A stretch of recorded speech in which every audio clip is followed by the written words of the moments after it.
TV Zaratustra. Maravilhoso. As linhas fundamentais do pensamento de Nietzsche. Werner Stagmeier, da editora Vozes. Lançado em 2013. Não sei se tem outro livro dele em português, não, acho que só esse.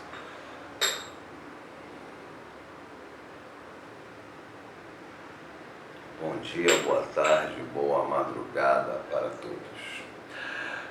Capítulo 7. A filosofia da arte de Friedrich Nietzsche.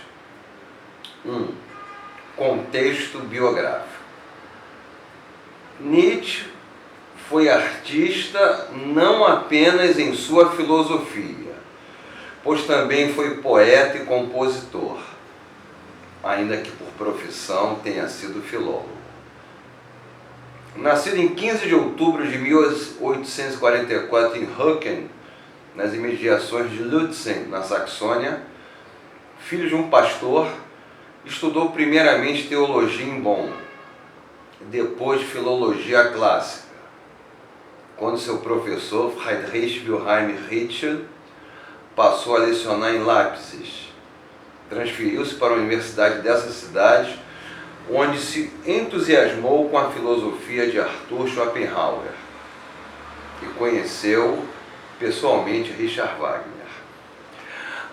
Eu falei em um vídeo, foi depois que eu li um texto do Guido Campione, Nietzsche, o Espírito Latino, que ele fala da relação de Nietzsche com Paris, a cidade amada do Nietzsche, que Nietzsche nunca pisou em Paris. E aí eu falo que ele processou um grande editor wagneriano, quando ele rompe com Wagner, com Richard Wagner, e ele recebe uma indenização bacana, e ao invés de ir para Paris, ou depois ir ao México, ou depois ir para o Mediterrâneo, que ele queria conhecer ali, o norte da África, ele vai para essa cidadezinha e manda construir um cemitériozinho do lado da casa paroquial que ele morava. Ele foi criado do lado de um cemitériozinho antigo. Tinha os nobres austríacos que morreram numa batalha. Eu até vi uma enrolada que eu não sei com quem os austríacos tinham lutado nessa batalha. Algum reino ali deles. E ele manda construir uma lápide imperial para o pai, uma placa de granito. Ele gasta toda a grana da indenização fazendo um túmulo imperial para o pai. Se eu tivesse que escrever uma biografia sobre Nietzsche, o título seria O Homem que Nunca Conseguiu Ir a Paris. Porque se tem uma pessoa que sonhou em algum lugar e não foi, é ele. Do trabalho em conjunto com Paul Ricoeur, que foi um amigo dele, na verdade eles tiveram um triângulo amoroso, ele, Paul Ricoeur e Lou Salomé. Tem até um filme, Lou Salomé, que aparece o Nietzsche como personagem. Quando ele encontra Lou Salomé, ele fala de que estrela nós caímos para nos encontrarmos aqui. Do trabalho em conjunto com Paul Ricoeur, em 1878, nasce seu primeiro livro de aforismos, Humano Demasiado Humano. Dores de cabeça, dores de estômago e nos olhos tornaram-se tão frequentes e intensas que ele não pode mais se dedicar às suas atividades, o que o leva a se aposentar em 79 e ter que partir sempre em busca de climas mais adequados à sua saúde, entre a Itália, Suíça e França, sem pátria, mudando para lá e para cá, tendo de se hospedar nas mais simples pensões. Entusiasma-se com as cidades, as paisagens nas quais podem viver, sobretudo Veneza, Gênova, Sils Maria, Rapallo, Nice e Turim. Para estadias curtas, viaja para Sicília, Roma e Florença.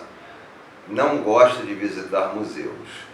Jamais visitou o Museu do Vaticano. aprende a falar com leveza sobre filosofia, arte e vida.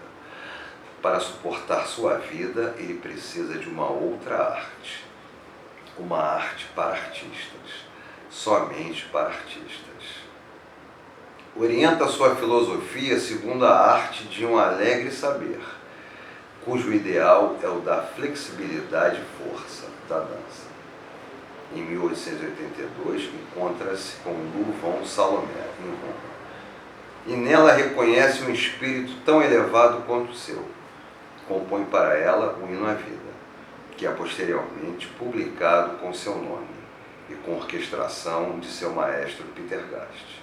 O rompimento com Lu lança Nietzsche em uma grave crise, a partir de esforços extremos diante dos quais se vê confrontado com a filosofia. Faz a experiência feliz de um temporário restabelecimento, no qual encontra forças para a transfiguração da existência. A relação intensa de Nietzsche com as artes plásticas foi, até o momento, pouco trabalhada pelos comentadores e, por vezes, sequer nem admitida.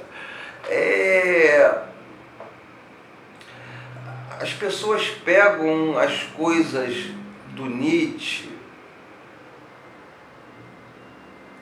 e pegam algumas coisas e abandonam outras. Por exemplo, a coisa é mais focada em cima da linguagem, das questões morais, do combate à moral, da luta por uma autossuperação da moral.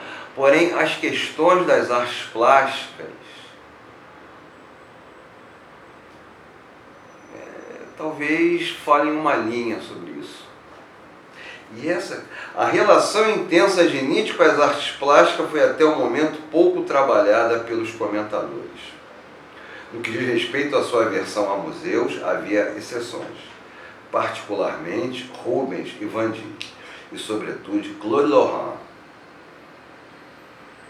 De resto, além de Dürer, cuja gravura Melancolia presenteara Wagner e cuja gravura O Cavaleiro da Morte e o Diabo ele próprio possuía, apreciava sobretudo Michelangelo, Leonardo e particularmente Rafael, ou Rafaelo, que ele dizia que era um monstro de sedução. Rafael morreu aos 38 anos de tanto viver. Tanto viver. Ele morreu de exaustão de tanto que ele viveu, tanto que ele criou, viveu, namorou, trabalhou.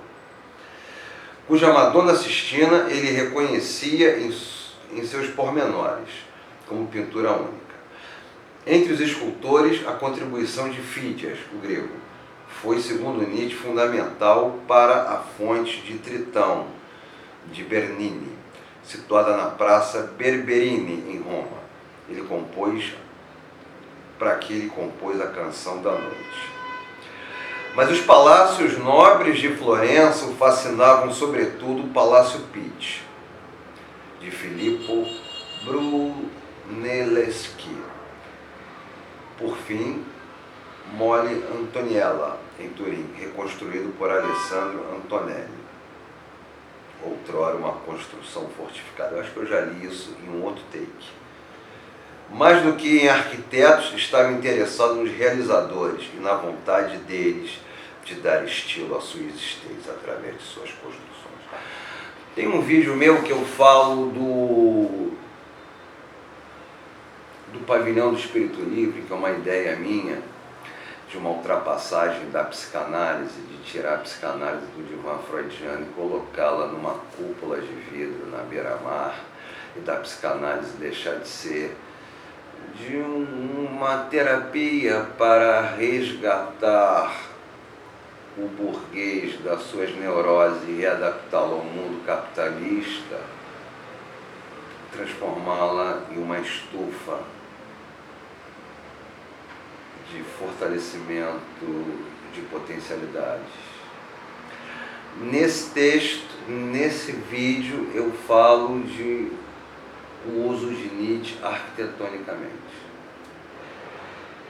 Acho que foi a primeira vez que alguém falou isso. Não que eu termo uau, não. Só tem um maldito por causa disso. Se tiver algum doutor, algum pós-doutor, deve estar dando aquela risadinha deles. Tudo que os incomoda, que sai do métrumzinho deles, é risível. Porque o riso é uma proteção. Essa é a parte 1 do capítulo 7 do Inverno está aqui. Essa é a TV Zaratustra.